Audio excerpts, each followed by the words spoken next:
Hi everyone, my name is Miranda. And my name is Trevor, and we will be presenting our application study that has to do with the effects of goal setting and feedback on running performance. All right, so let's go ahead and get started on the presentation.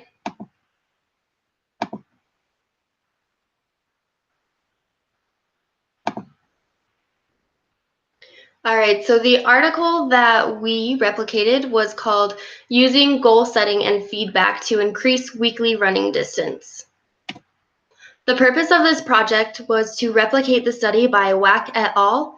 And to evaluate the effectiveness of the interventions that they used for goal setting and performance feedback in order to increase participants' weekly running distance and to increase the participants' single episode running distance. Now, the difference between those is the weekly running distance is the combination of all sessions that were run that week. And then the single episode running distance is one single session of running without stopping. And this is for the purpose of health improvement.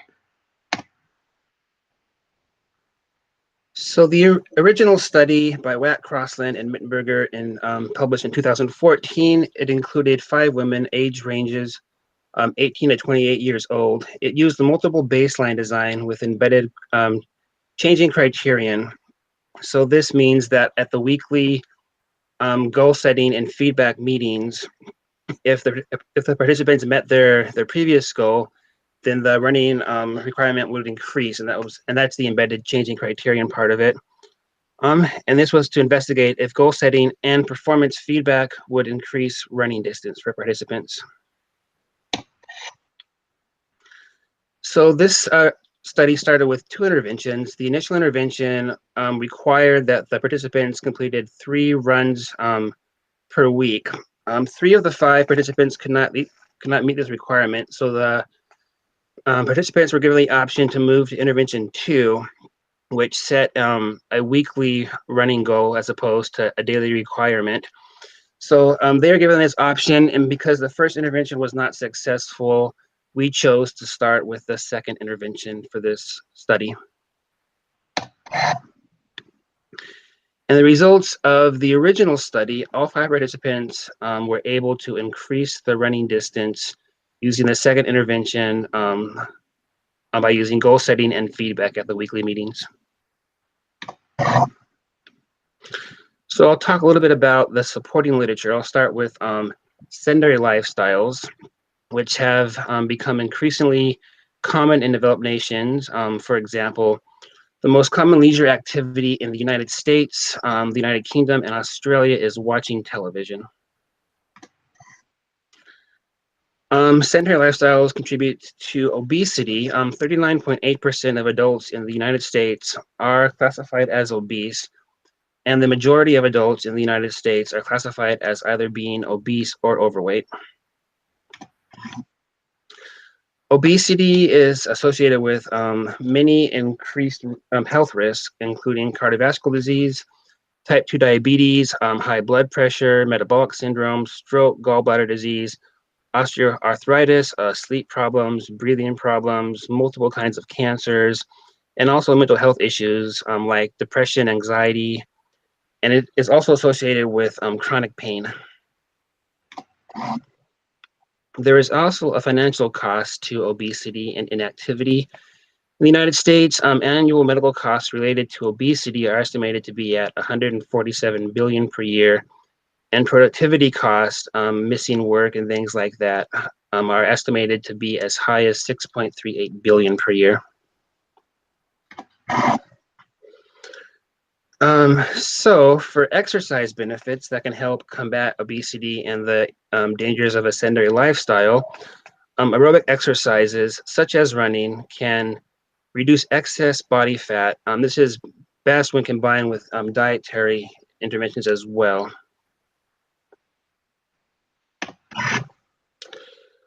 There's also a reduced mortality risk from exercise, including mortality risk from cardiovascular disease, type 2 diabetes, obesity, and cancer. For running in particular, a study conducted by Lee et al. In 2014 spanned 15 years and included 55,137 participants, all adults with a mean age of 44 years. 24% of the study participants were classified as runners. The runners in the study had a 45% reduction in mortality from all-cause and cardiovascular diseases, as well as an average increase of life expectancy of 3 years when compared to the non-running group. Exercise can also increase cardiorespiratory function. It can cause a reduction in blood pressure. It can increase HDL cholesterol, which is the good cholesterol, and decrease LDL cholesterol, which is the bad cholesterol that causes issues. It also can reduce triglyceride levels and improve insulin sensitivity. There are also numerous cognitive benefits of exercise. It can increase development of nervous tissue. This is called neurogenesis. Increases in psychological well-being, decreases in anxiety and depression, better memory and cognitive functioning, better sleep, and can help prevent cognitive decline such as Alzheimer's disease and other forms of dementia. So the study that we replicated focused a lot on goal setting as intervention. So one study that we found focused on middle school students who were trying to increase their aerobic fitness by setting goals. And this was assessed with the Pacer Shuttle Run. The results of this study showed that students who set goals increased their performance with more laps in the Pacer. And then students who set goals were also 10 times more likely to maintain healthy fitness zone status than students who did not set goals. Our intervention also focused on feedback and performance feedback. In a study we found focused on teachers who received daily performance feedback in their classroom management strategies. And this study focused on 3 different teachers in mainstream classrooms. And the results of this study showed that the performance feedback had positive effects on the classroom management skills and also increased the use of those skills. And not only that, but it increased the academic engagement in the students. So for our behavior definition of running is moving continuously at a speed of no less than 4 miles per hour for the purpose of increasing health and maintaining a healthy lifestyle. Non-examples of running would include walking, which is moving slow enough that both feet are on the ground at one time, or moving forward at a pace less than 4 miles per hour. And this was, in the original study, their criteria for running was also moving at a speed higher than 4 miles per hour. So this study had 2 participants, myself, Trevor, 38-year-old male, and Miranda, a 25-year-old female. We are both college students enrolled in an online master's level program, and we are both interested in increasing our running distance and in order to help maintain a healthy lifestyle. And for the setting, running sessions for each participant took place outdoors. No exercise equipment was used during the study. For example, running on a treadmill would not count towards the running distance for the week. For materials, we used the PAR-Q and the Nike Run Club app. And we'll talk a little bit about inter-observer agreement for the running sessions. So the Nike Run Club app captures all the information from the run, and I'll show a slide of that in a little bit. So during the weekly feedback sessions, we would review the data that was on the app to make sure that the sessions were completed accurately. And so inter-observer agreement for all participants in this study for each running session was 100%. So the Nike Run Club app, like I said, it's an app that it's a phone app, and it will track your running distance, your average speed, and the time of your run. To make sure this app was accurate, we each calibrated the app. This was done by each participant finding a quarter-mile track like you'd find at high school or middle school, and running for 1/2 mile and then checking the real distance and the time against the app. For Miranda's calibration, it was 100% for both time and distance. For mine, the first time I calibrated the app, for accuracy for distance was 97% and time was 100%. So I went to another track that I'd be using more often that was closer to my home.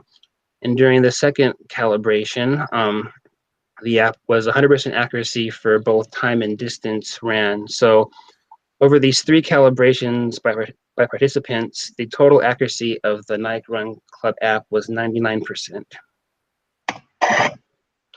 And this is an example of the PAR-Q. It's a physical readiness questionnaire. It's the same one that was used in the original study, and basically it just makes sure that participants are healthy enough to participate in physical activity. Each participant filled out this questionnaire, and each participant was deemed healthy enough to participate in the study. And here's an example of some screenshots from the Nike Run Club app. As you can see, it has the average pace, the duration of the run, and the time. So this is what was reviewed for accuracy and for feedback during the goal setting and feedback meetings. So let's talk a little bit about the results. We'll start with my results. So if you look over here, you can see my baseline data, and that consisted of 3 separate sessions. So my average distance that I ran during baseline was 1.005 miles, and then the range of that was 0.98 miles to 1.03 miles. And we'll look over here at the intervention. So each week we had different goals. So each week is separated by unconnected data points. So over here, this is week 1, week 2, and this is week 3. So for week 1, I set my goal at a distance of 1 mile. So we'll look at week 1, and there's 1 data point for that. It's at 1 mile. So I met my goal for week 1. And then week 2, I set my goal at 2 miles. So we'll look at week 2. And then if you add all the data points of week 2, that's more than 2 miles. So I met that goal as well. And then moving on to week 3, my goal for that week was 4 miles. So adding up all these data points, you get 4 miles. So I also met that goal. Now looking at my long-term distance goal, I set that as 2 miles, and that's for my single episode running distance. So I would have had to run 2 miles in 1 session in order to meet that goal. So if you look over here, there are no data points that reach 2 miles, so I did not reach my long-term distance goal. However, looking at intervention, the average distance that I ran during intervention was 1.26 miles, which is an increase from 1.005 in baseline. So that means that I did end up increasing my weekly running distance. And then if you look at my range, the furthest I ran in intervention was 1.51 miles compared to the furthest I ran in baseline, which was 1.03 miles. So that means I also increased my single episode running distance. Now let's look at Trevor's results. So his average for baseline was 0.375 miles, and his range for baseline was 0 to 1.5 miles. And then his graph is set up the same way mine is, so unconnected data points represent separate weeks. So this is week 1, this is week 2, and this is week 3. For week 1, his goal was to run 2 miles. So there's 1 data point there, which is at 2 miles. So he met his week 1 goal. And then his week 2 goal was 4 miles. Let's look at the data point. It's not quite at 4 miles. So for week 3, he kept his goal at 4 miles. So we'll look at week 3 over here, and adding those up is 4 miles. So he met his week 3 goal as well. His long-term distance goal was 4 miles, so that would mean he would have to run 4 miles in 1 single session. Looking at his data points, there are no data points that reach 4 miles, so he did not meet his long-term distance goal either. But when you look at intervention, his average distance that he ran was 2.4 2.045 miles compared to 0.375 miles in baseline. So that's a great increase. And that represents that he increased his weekly running distance. And if you look at his range, the farthest he ran during intervention was 2.1 miles. And then the furthest he ran in baseline was 1.5 miles. So he also increased his single episode running distance. There were a few limitations to this study. For one, we had a small sample size. Unfortunately, we only had 2 members in our group, so it's difficult to establish whether or not treatment was effective since we're only looking at 2 people's results. In order to get more reliable results, we would need to look at more participants' results. The second limitation was the short time frame. The original study consisted of 20 weeks, while we collected data for 4 weeks. So I believe this is why neither of us met our long-term goals. When we first started the study, we didn't realize how short our time frame actually was. So I believe if we had a couple more weeks, we both would have met our long-term distance goals. The third limitation was there's no maintenance data, so there's no way to know if the participants will keep doing weekly runs if there's no goals set or if there's no performance feedback. So in conclusion, both participants were able to increase their weekly running distance and also the single episode running distance. So this means that the goal setting and performance review was effective for both participants, even though neither participant was able to meet their long-term goal. So another study should be replicated in order to determine the effectiveness of the intervention of goal setting and performance feedback. Future studies should include more participants and a longer period of time in order to achieve reliable results. So here are our references, and thank you all so much for watching. Thanks for watching.